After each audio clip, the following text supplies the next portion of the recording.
So our next presenter will be Felicity Rippercioli, Managing Director of Recharge Metals. Felicity is a geologist with over 20 years experience in mineral exploration and project development across Australia and offshore. She's led Recharge through its strategic pivot into uranium and secured high potential assets in the US at a time when energy security and nuclear investment are back on the global agenda. Today she'll walk us through why uranium is no longer optional and how Recharge is positioned to benefit from the shifting geopolitical and energy landscape. Take it away, Felicity. Please, please start when you're ready. Thanks, Alex. Just checking you can see everything fine? Yes. Perfect. All good. Hi all, thanks for joining us today. I'm Felicity Rippercioli, Managing Director of Recharge Metals. Today I'm going to take you through why uranium is no longer optional, it's critical, and how Recharge is strategically positioned to benefit from major geopolitical and energy policy tailwinds, particularly in the United States where our project is. With rising global demand for secure zero carbon energy, uranium is re-emerging as a vital component of the global energy mix. It's now being viewed through the lens of energy security and geopolitical resilience, especially in the US. And our uranium assets position Recharge at the centre of that shift. Quick corporate snapshot, Recharge is tightly held with near on 256 million shares on issue and a market cap of under 5 million. Our incentive structure is tightly aligned to value milestones, including significant uranium targets. And this provides maximum leverage to exploration success and news flow.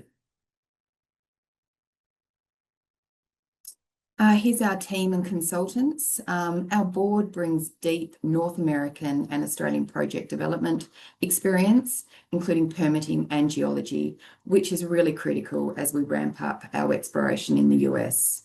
For those of you who are listening to the talk prior, you would have heard our non-executive director, Ben Ballerine, speak on behalf of Cobra Resources. Ben joined the Recharge board when we acquired the Carter Uranium project, having resided in the US for 6 years. And whilst he was there, he built a portfolio of over 90 million pounds in Wyoming and Colorado.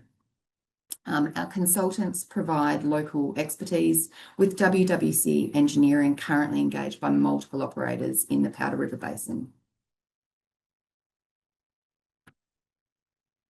The global pivot back to nuclear is being accelerated by the strategic policy, particularly in the US. Trump has been very vocal about the need to fast-track uranium development to break up their reliance on both Russia and Kazakhstan.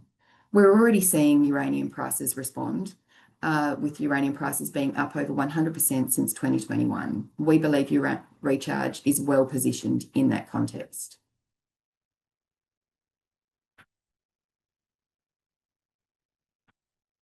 Those statements are backed up in these recent headlines. You can see here we have Trump fast-tracking uranium approvals, AI-fueled energy demand is outpacing supply, and the US is really doubling down on nuclear development. This is not theoretical, this is happening now, and it's reinforcing the value of secure uranium supply from allied jurisdictions. And this is where the US is so focused on increasing that domestic supply. So where are we and what does Recharge have?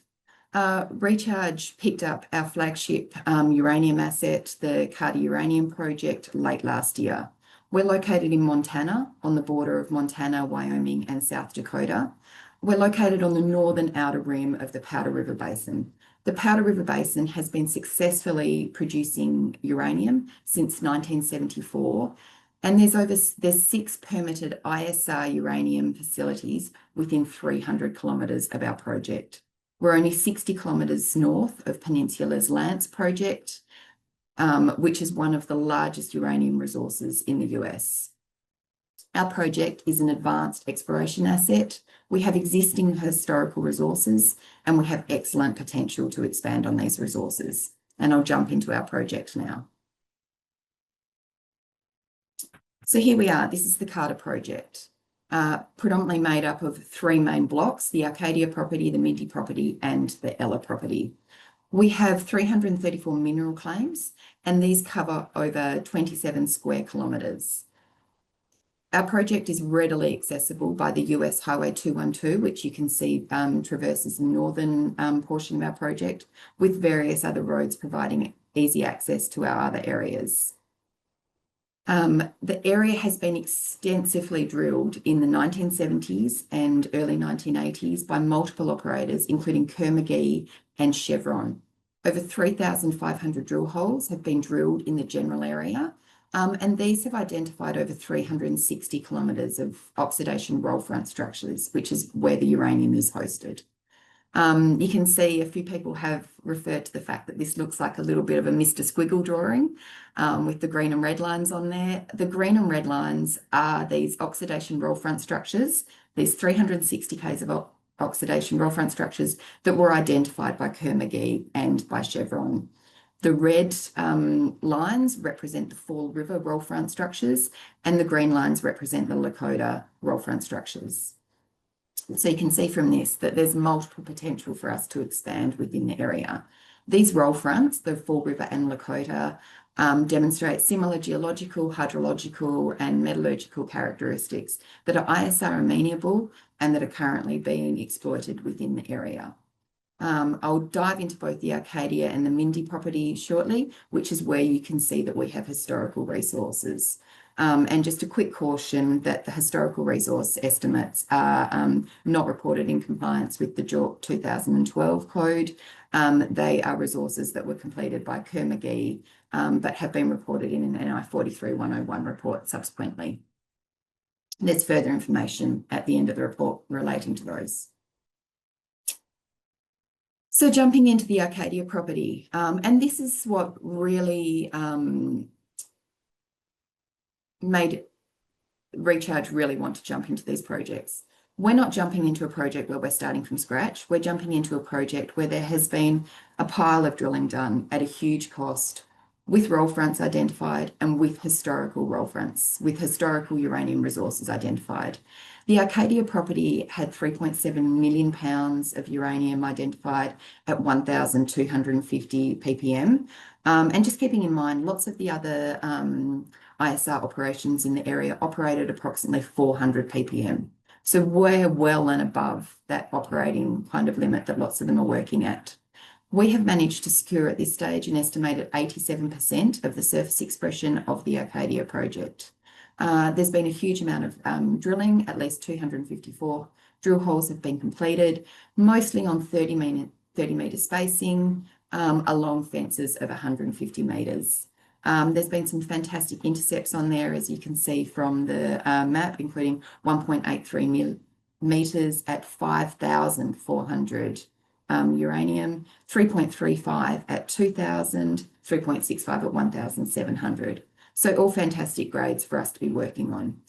This roll front through this area that's been tightly defined is traceable for only for 4 kilometres, but the resource covers only a portion of that to date.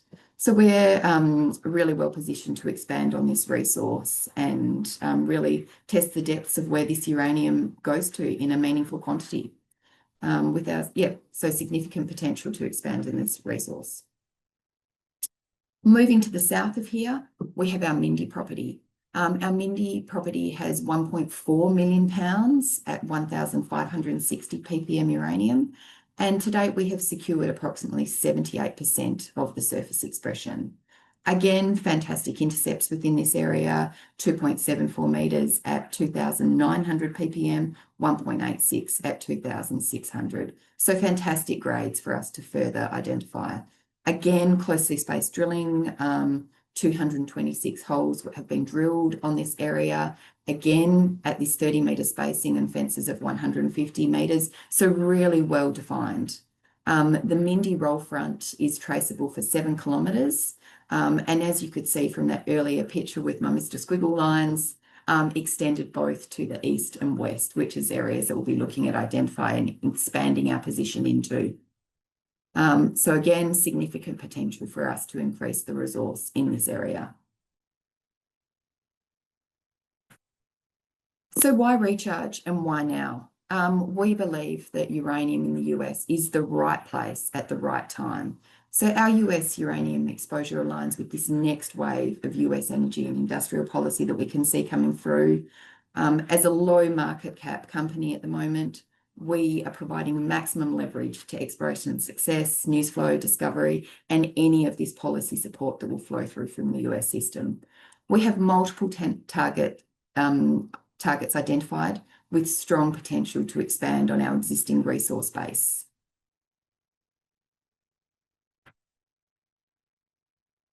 So just to summarise, Recharge is strategically exposed to uranium as well as lithium and copper, which I haven't touched on today. These three are all key minerals of the energy transition.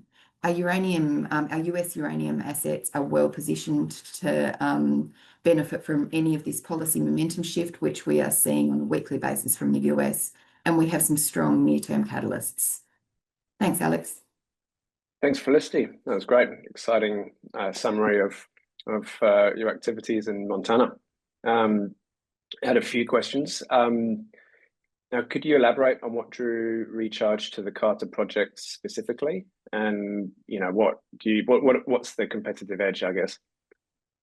Yeah, sure. As I think I briefly touched on, what really drew us to the Carter project, it's obviously in a proven ISR uranium district with multiple deposits nearby, within that 6 permitting area operators within 300 kilometres.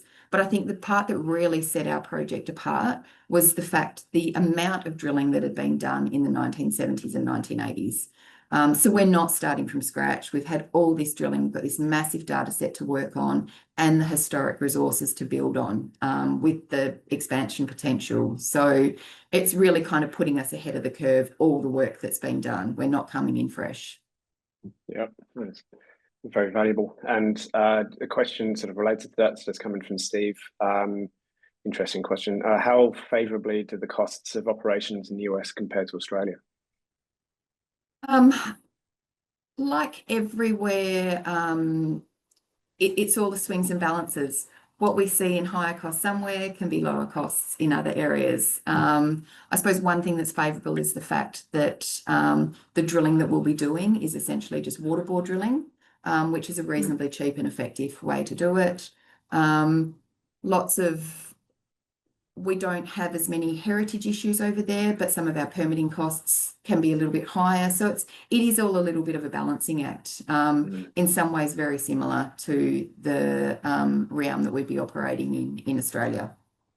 Okay, good info. Now, with uranium sector seeing renewed interest, what do you think sets Recharge apart from other juniors?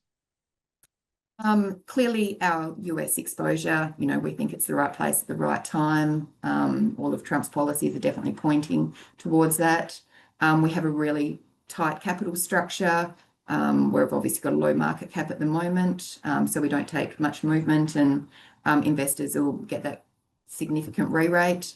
And we think that existing mineralisation and historical resources that were identified in the 1970s and 1980s really puts us ahead of many of the peers and many of the newer players operating in that area. So again, we're just not starting from scratch, and we're working on these resources in a proven uranium producing area. And good grades as well, good grades with those resources. Yeah, fantastic grades. So kind of looking out 6 to 12 months, kind of what kind of news flow and milestones should investors be watching out for with Recharge? Yep, sure. So at the moment, we're actively working on surface use agreements, permitting, field surveys, essentially all tasks that are aimed at enabling us to get on the ground and start drilling. That's where we want to be. That's where our shareholders want us to be, actually actively working. So at the moment, all of the background work is aimed to get us on the ground and get drilling. So from that end, you'll see exploration updates from that side of things.